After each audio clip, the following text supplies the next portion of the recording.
Just gonna make this video as I get ready. I've already done most of my morning exercises, but still gotta do the eye exercises. So recently, I'm of course in university and I'm studying this drug abuse over the lifespan. And I've had a couple really interesting observations from that course and its teacher. So just right off the bat, the teacher is overweight. She is very overweight as a Christian. So she's a substance abuse counselor that's overweight, and I find that very hypocritical because she is clearly addicted to sugar and fatty foods and a sedentary lifestyle.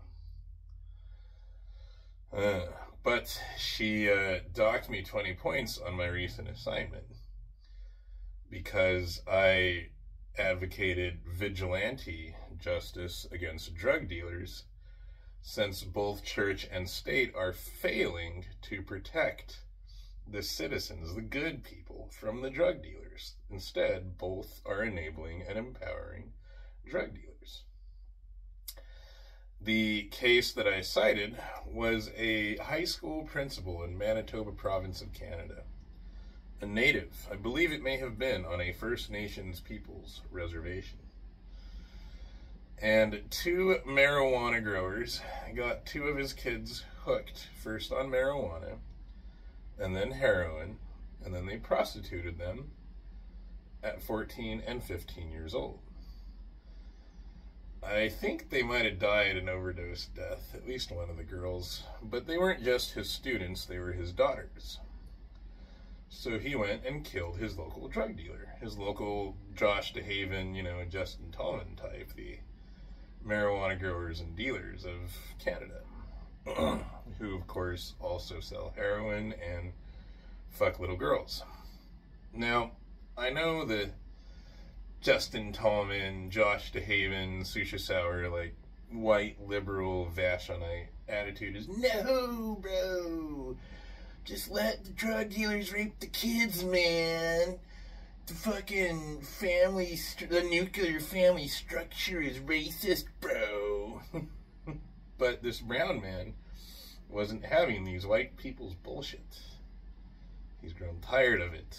Whitey's always fucking things up by pushing drugs on the brownies, right? Which of course makes me laugh about Susha Sour and John Phoenix, because I believe they are in Hawaii. And it reminds me of when Captain Cook came to Hawaii. Guess who brought alcohol and syphilis to Hawaii? Captain Cook, the white man. So, drugs and sex and Whitey. Whitey with the drugs and the sex, right? Whitey's a pervert and a junkie. And so the cycle is repeating itself. I guarantee Tallman, Phoenix, Susha Sour, Josh DeHaven, they are all guilty of pushing drugs. Not just on their own whites, but on non-whites, right? Their white cultures, the hippie culture of substance abuse and addiction and a hypersexualized hookup culture. And they don't give a shit about the lives they destroy. They only care about the money and the drugs and the sex. Which is interesting because in that course, I mean, aside from the fact that the Christian woman docking me points for being righteous and supporting the vigilante high school principal who protected more children by murdering the drug dealers because both the church and the state was failing to protect those kids, those children, from drug dealers. Now, I guarantee this is also happening on Vashon. These are just rich white people, so they're a lot better at keeping their shit off the internet. But I know for a fact, at least when I lived there, that there are white drug dealers who fuck teenage girls, high school girls, and middle school girls, and get away with it because they're drug dealers, and Whitey's greed is what dominates his behavior. The police do nothing about it. The detectives even made a statement about it and arrested nobody. They observed it happening and didn't make a single arrest. They watched it happening at beach parties at KVI. Never arrested anybody, even though they knew for a fact that it was happening and observed. All these beach parties where underage girls were getting drunk and having sex and doing drugs. Which is a very common thing with, like, the sloppy sluts of Vashon, right? The Susha Sours of Vashon. Like, oh, I got drunk and now I'm pregnant. Whoopsie daisies, give me welfare. Give me free stuff. Holding women accountable for their decisions is sexist. Men have to pay for my mistakes. Feminism. It's a scam. It's a psychological manipulation through politics, of course, or religion, however you want to, phrase it. It's another female trick. And the weird thing is white men go along with this. Like, they're smart. They know. They go along with it for their own destruction. It's very strange. Whitey makes no sense sometimes. But another thing I read was the Spanish first discovered coca, the coca plant in the Andes.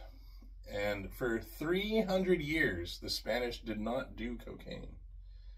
But they controlled the substance and used it to control the population of Incans. So I found that interesting that the Spanish used cocaine to control the colored people, the Incans, as slaves. So then the English got a hold of the cocaine. And of course, the Justin Tolman, Susha Sour, Josh DeHaven, John Phoenix types immediately isolated the components from the plant and created cocaine hydrochloride. So to me, that makes me kind of proud of being of Spanish Catholic origin, but also kind of conflicted because I'm 30% Native and 60% Spanish. So that means 60% of my ethnicity used cocaine to control 30% of my ethnicity, but wouldn't do it themselves. It was a whole thing about how cocaine was not for Catholics to use. Yet, it's okay to use it to control the non-Catholics as a slave population. Anyway, and then I found out, of course, once the English got a hold of it, they made powdered cocaine and marketed as medicinal, starting with Sigmund Freud, and then, of course, Coca-Cola, etc. And then all of its harms became apparent, so Whitey switched to methamphetamine. Well, first amphetamines and then methamphetamines, and the harms of methamphetamines really started taking effect in the 1950s and the 1960s, which disproves my nostalgia of a time when Whitey wasn't so corrupt and women were moral, of course. Women were whores even in the 40s and the 50s and the 60s. But once the methamphetamine started harming Whitey, did he give up drugs? No. He went back to cocaine and made it crack in the 1980s. Fucking Whitey. And so I found that profoundly interesting as well, because white greed and lust for drugs and sex, right? When I thought of that high school principal in Manitoba who killed the local drug dealers that, the weed growers who got his daughters hooked on heroin, first marijuana, then heroin, and then prostitution, I thought of the white people who commonly do that, and it's like just an accepted lifestyle in any strong white economy, right? Girls like Susha, white girls, are like, ooh, drugs and sex? Ooh, this guy's gonna give me drugs and prostitute me? Sign me up, I'm on my way! Whoopsie daisies, pregnant again! And there are these soy boy white guys who are like, we have to give her money, we have to support her, she's a queen! Because they're all, homoed out from the drugs. They're pussified. The pussification of the white man is a very strange thing to me, because white man is supposed to be this dominating force, right? Europeans dominated the planet. But then you see shit like that. It's like, what? Okay, cuck. Anyway, I gotta get on with my day. But that is pretty fucking weird. Because when I think of New Mexico, right, it was very Spanish Catholic and very moral and had low rates of drug abuse and, drug overdose deaths until Whitey showed up. And once Whitey showed up, by Whitey I mean white, Southern California and West Coast liberals with things like Peter Fonda and Dennis Hopper and Easy Rider and the hippies and stuff. Once Whitey showed up, he was the first one to push the pornography stores and prostitution and marijuana dispensaries and then transgenderism and homosexuality and all this stuff. It was progressive. It was in phases. One transitional phase to the next transitional phase to slowly corrupt the brownie people of New Mexico, the Spanish and the Native Americans and all the half-breeds. But in doing that, he did increase our economy while declining our morality. It was very socially engineered. I mean, who do you think created Snoop Dogg records and recorded them onto compact discs and mass manufactured the data in plastic discs and mass distributed it on trucks, on semis to cities like Albuquerque and Denver to slowly disseminate to places like Taos and Santa Fe? Well, that was the white Jews, of course, Mr. Leo Cohen, and of course Lou Adler with Cheech and Chong and stuff. They were the engineers of culture. And so I draw this connection with the distinction between white Jews and white people. Right? Susha Sauer, John Phoenix, Josh DeHaven, they are not the top of the food chain. They are second place as whites to Ashkenazi Jews, who are the top of the food chain. And so sure, Josh DeHaven, Susha Sauer, and all these people disseminate this toxic culture of moral corruption, right? This morally polluting culture of drugs and sex as whites, which explains why the United States has such high rates of drug overdose deaths and STDs in comparison to non-white majority countries. It's the genetics. Demographics is destiny. Yet, the supposed white resistance to the bad white people, right, the Christians, are just as bad, if not worse. Hence my Christian professor getting mad at me for endorsing vigilante action against the drug dealers, but at the same time claiming all this stuff about how drugs are devastating populations of color. What? We know what's happening, but Jesus hates the righteous and loves the wicked. So mercy towards the drug dealers, aka the wicked, yeah, that is like a second crime to the victim, right? But fuck the victims. Jesus hates those little girls. That's why God's plan was for them to get hooked on drugs and die of an overdose death after being prostituted at 14 years old.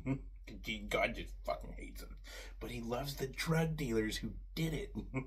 So the important thing is kindness and mercy to the people who molested and murdered these little girls, not, mercy for the little girls by providing them justice, which the government totally did. They put the principal away for life in prison for avenging the death of his daughters and saving more little girls from being hooked on drugs and prostituted, right?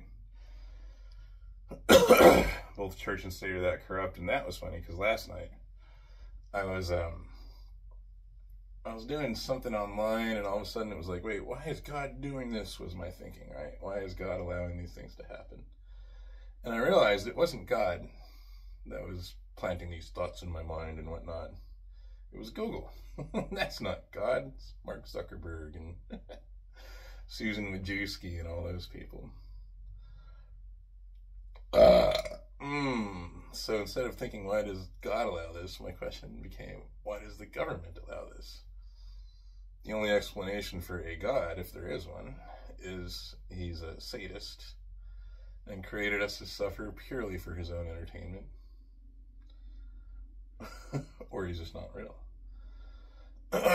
But the government is so fucking corrupt, it's insane.